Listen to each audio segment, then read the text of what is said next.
This episode brought to you by Peter Wood's Museum of the Impossible. What's a Museum of the Impossible? It's gonna be like Harry Potter meets Ripley's Believe It or Not. It'll be a one-of-a-kind, themed, interactive space where people can experience the impossible. But I need your help. To get the project started, I've set up a Patreon over at museumoftheimpossible.com. If you're able to throw a few bucks my way each month, we can build it together. Thanks for your support, and I can't wait to welcome you into the Museum of the Impossible.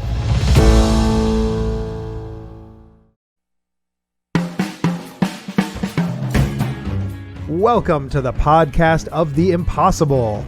I'm Peter Wood, and on today's episode, I'm talking with Magic Mike. So everyone who listens to the podcast just decided they should totally watch this one on YouTube. That's right. Today, I'm excited to welcome back the OG Magic Mike, Mr. Magic Mike Madness.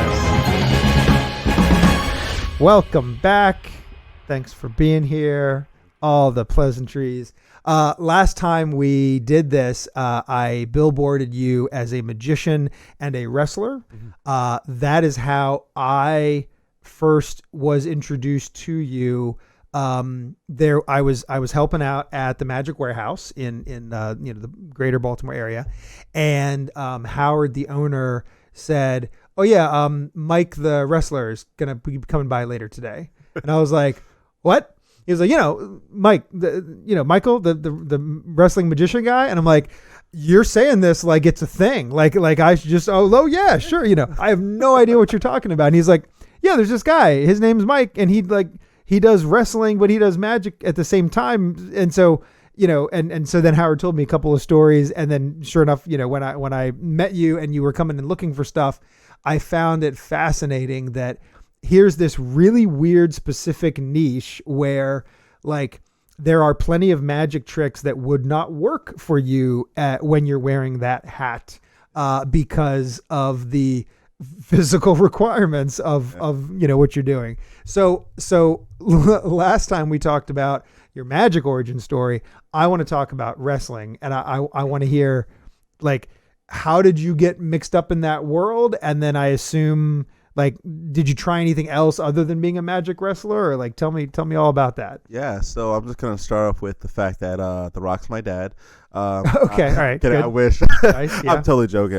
But hey, Dwayne, if you're listening to this, I'm just saying I'm up for adoption. Yeah, he listens. He's a regular. Oh, perfect. Yep, Yeah, regular. listen, man, I'm here. Let me know.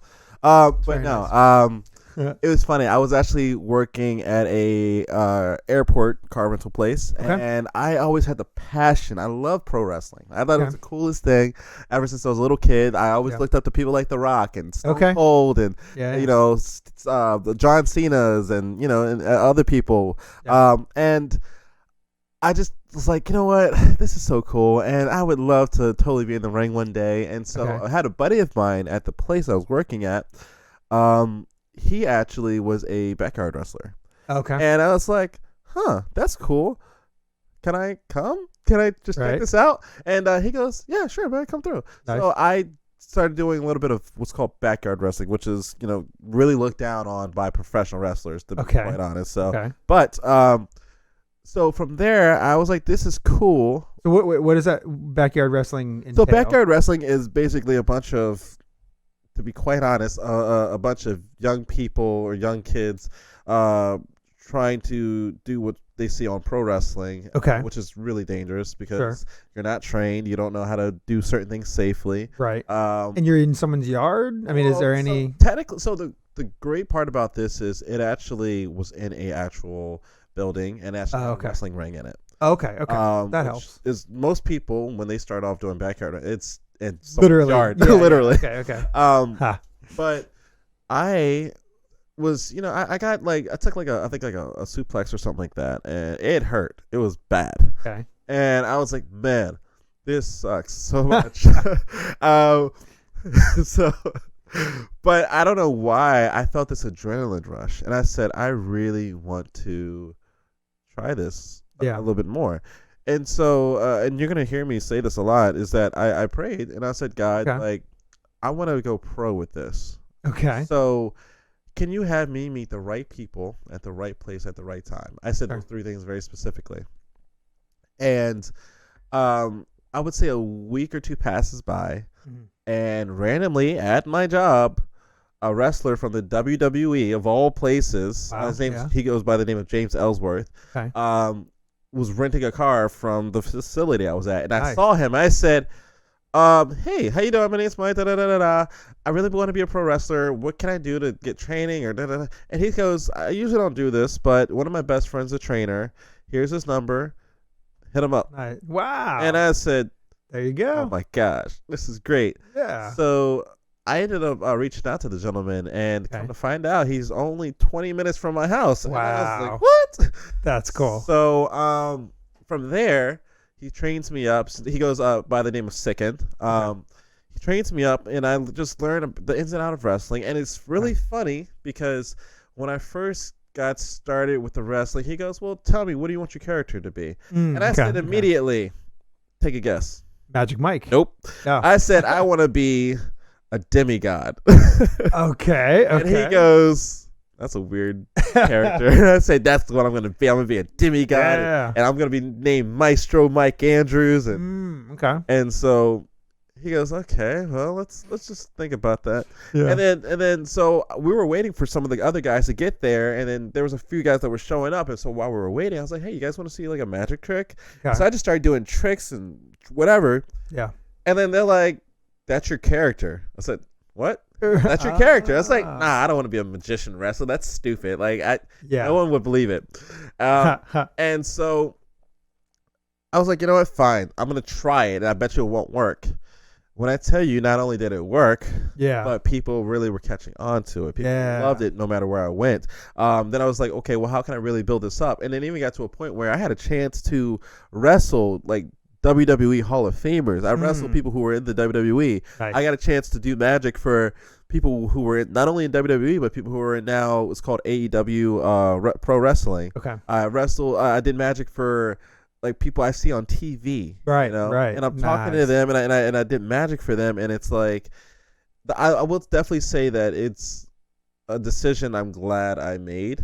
Okay. Sure. That I actually listened to someone else, and I got out of my own thick head. Sure. But I would definitely say that it was difficult, though. It had some difficulties. It sounds. I mean, not just physically on you, but then yeah, like making that into. I mean, at this point, it's still. I mean, it is a hobby. Like, I don't know how anyone ever gets paid for that sort of thing. Did you ever get to the pro level, or how does that work? I mean, I was considered pro because I Okay. had to get licensed, Okay, and okay. of course I did get professional training. Okay, sure, true. I will say that the money I thought that was going to be there Yeah. definitely was not there. Yeah. Okay. How you actually make money in pro wrestling, especially as an independent wrestler, it's not like how when you're on TV you get a contract. Sure. People are getting millions of dollars to do it. Yeah. You know, If you're on TV, I assume that's a different yeah, deal. that's Yeah. different level. Sure. For me, I didn't realize I was actually losing more money than I was making because not only was I Right. paying to travel, not only yeah. was I paying to get to the shows, I had to pay for my gear. Yeah. Of course, I had to pay for food, hotel. But on top of that, as I'm sure you know, I was also having to pay for my magic, the certain yeah. tricks and stuff, certain gimmicks that I would need Sure. to pull off. And the thing is, I was always constantly trying to think of, okay, how can I do something different? Sure. What new Sure. trick can I use? How can I utilize this, that, or the third? And Yeah. so that was a huge challenge. You know, and I say was because I'm technically retired as a professional wrestler, but Okay. All right. but I'm still technically in the business, if it makes sense. Okay, all which, right. If you're watching this, look up Magic Mike Madness Pro Wrestling, and you'll probably find out what I mean. There you go. Um, Nice. But I think the hardest part is that sometimes you have certain gimmicks or Yep. tools Uh-huh. that will break down while you're in the middle of that match because you slammed on it. Sure. Sure. Yeah. Yeah. Like for example, like one of the biggest things I would use all the time was the appearing cane. Okay. Yep. You know, Sure. and I would sometimes someone would say, "Hey, can you just whack me with it?" And I'm like, Yeah. Was this metal or plastic? Metal. Yeah. Yeah, That's yeah. tough. And I'm like, I don't know about that. And then so Yeah. one time, someone didn't realize how much it actually cost, and so Yeah. they took it and hit me over with. Oh no. And I said, Yeah. So, but That's a shame. I will say this though. What I loved about pro wrestling, and it's the same thing that I love about Magic. Yeah. It's the fact that not only do you get to connect with people, but you're creating this world and this atmosphere, this place of escapism. And Magic and wrestling has so many similarities. It truly does. Right. You know, right. we're both playing characters. Like as a wrestler, you're playing a tough guy. Yep. As a yep, magician, okay. you're playing a magician. Sure, you know. Sure. And you're really just doing this theatrical thing that's just creating this connection with people. And I think that's why I love both of them so much, near and dear. Yeah. Yeah. I love truly connecting with people. Right. And also we've talked about how both kind of like the audience will come to it with a bit of a willing suspension of disbelief, but also both Magic and wrestling have the like.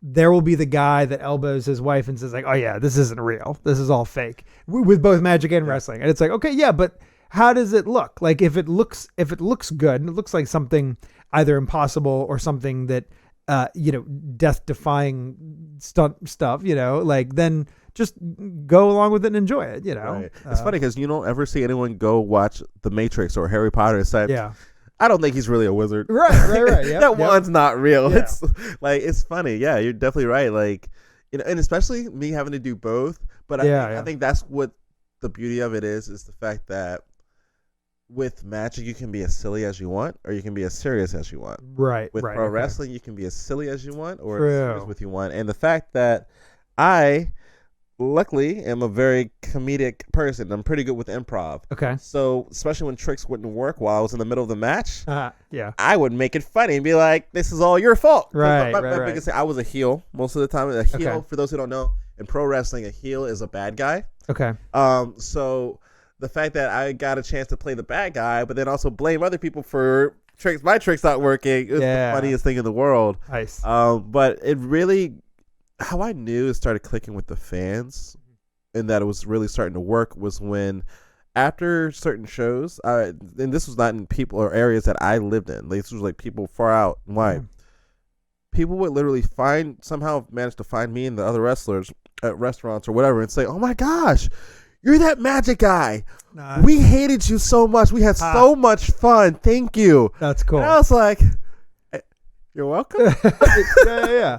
I think that's got to happen to all the time to Hollywood actors who regularly play bad guys, and then people have these weird left-handed compliments where I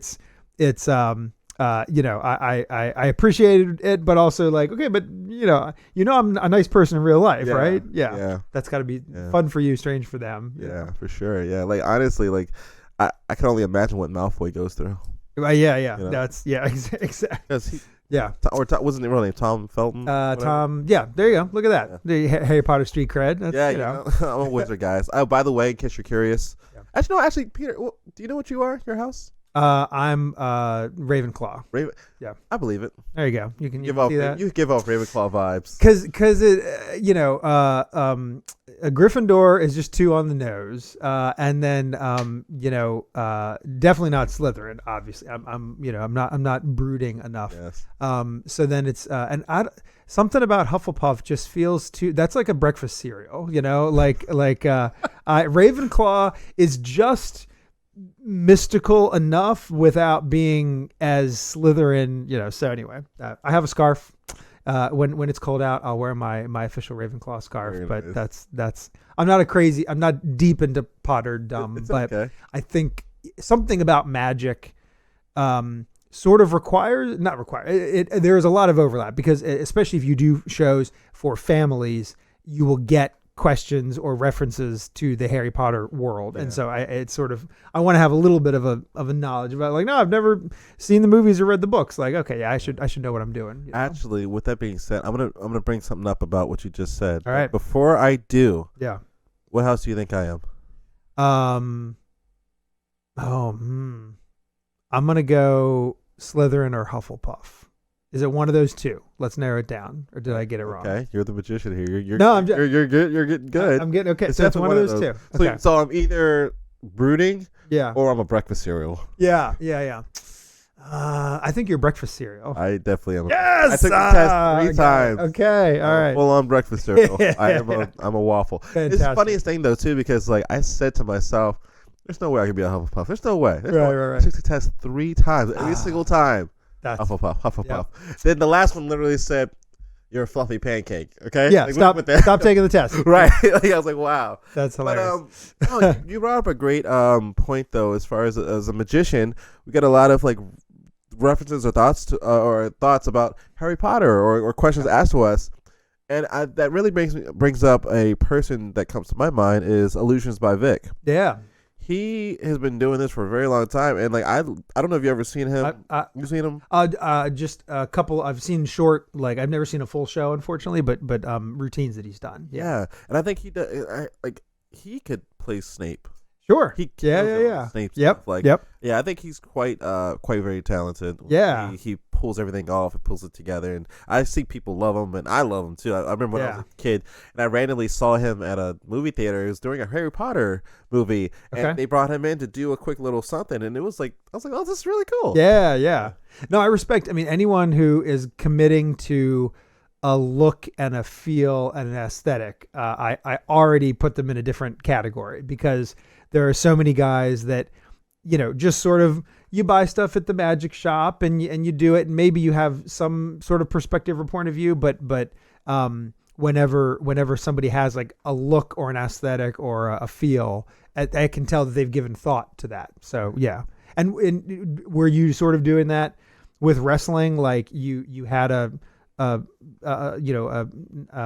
certain aesthetic that you would like a look keep? Yeah. So my typical gear was I didn't want to go black and drewy, because I knew my character was a very funny, silly, goofy person. So I was like, okay, what can I wear that will be bright enough and outlandish, but also kind of keep it in that magical feel? Yeah. Well, I was sitting there eating a candy cane. So I said, you know what? I'm going to get candy cane tights. That was my first setup of my gear. Okay. And so it would work perfectly, because as a heel, you want to get the crowd to either not like you or make fun of you. Yeah. So people would literally call me Candy Cane as I'm coming to the ring, or while I'm wrestling, they're like, Candy Cane. And so that then transitioned to, I still had that same red-white color, and that became a theme of mine. Okay. So where I actually have one side of my tights would say Madness, the other one would say Magical. Oh, so cool. Your Magical Madness. Okay. And yeah, so and then of course I would have the like a nice little like t-shirt, like a cut off like sleeves with a wrestling vest, like a suit vest. Okay. So I would still look like a magician. I would come with the top hat. Nice. Okay. Okay. Cool. Yeah. Well, but then, so when you've sort of made the transition to just doing regular shows, not wrestling, but just magic shows, are you keeping some of that? Does any of that aesthetic hold over, or are you going more street magic? Yeah. So right now, and this is something I don't think a lot of magicians think about, is the transitional periods, because I'm currently in this transition of, all right, we're transitioning from street to performer. Sure. Then from performer to what happens next, which I don't want to share what happens next, because I kind of want to keep that a mystery. But I'm surprised I don't know what happens next, but I guess you can see the future. That's exciting. I mean, Okay, all right, sure. But right now, so like typically my magic gear will either be some really cool like slack type jeans, or I have another look where I'll wear these like red jeans, but they're kind of like a torn, so almost like a street style. But I still also try to keep myself professional, so I'll usually wear like a nice button up, or I'll do if I do like a suit and tie, that's usually more for like, it all depends on the event that I'm doing. Sure. Because if I'm doing like a child show, or I want to keep it colorful and I want to keep it bright. Right. If I'm doing a more like an adult show, like for example, I have an event happening in October where I'm actually going to be doing 3 shows back to back to back, like 30-minute sets. The first show is going to be for kids. Second show is going to be for teenagers to adults, and then the third one's going to be an adult show. Oh, nice. I literally have 3 different outfits for each one that I'm literally going to be switching, hopefully within the time frame they're giving me. Hopefully. Yeah, but then I also wear something different for, like, for example, having a festival I'm going to be doing on the 23rd, Okay. which I'll have an outfit that's more like professional magician style, as you would, the Sure. slacks, Sure. nice dress shirt, tie, something like that, just to keep that, crisp. But I think Yeah. at the same time too, in the back of my mind, this is something I've been thinking about a lot. Is like, well, what is the Magic Mike Madness character as a magician? What is he? Where is he from? Sure. And this Yeah. is something that I'm still currently writing, so it's not like Yeah. perfected at my And it'll evolve. I mean, Yeah. it should. Like Yeah. it should grow with you. And yeah. Yeah, because the thing is too, like I think you, like, when I watch you do your thing and I watch you perform in the way you dress, and and I think that because I listen to your podcast, I know Timothy was talking about this too, is like dress wear. Yeah. I think that's amazing that you guys really like think about what you're wearing, how you look, Sure. and I think that it's awesome for sure. Yeah. I mean, I think we talked about it then, but what I both love and find sometimes overwhelming and terrifying about magic is that you get to, or you have to dabble in a lot of little theatrical, so you are your own set designer and prop designer and costumer and director and writer. Yeah. And granted, there, you can collaborate on all of that stuff, obviously. And so you can have people build you a something, or you can have somebody write something, or you can have somebody watch a video and help with the direction. But in general, unless you're really at like the top Las Vegas level, most of us are doing that stuff on our own. Right. And so, again, that's a double-edged sword. Sometimes it's cool because I enjoy being able to sort of dabble in all of that stuff. But we also have seen plenty of guys who don't give a lot of thought into whether it's blocking or costuming or sometimes even scripting, and their show suffers for it. I don't think they really realize it necessarily. Yeah, absolutely. Absolutely.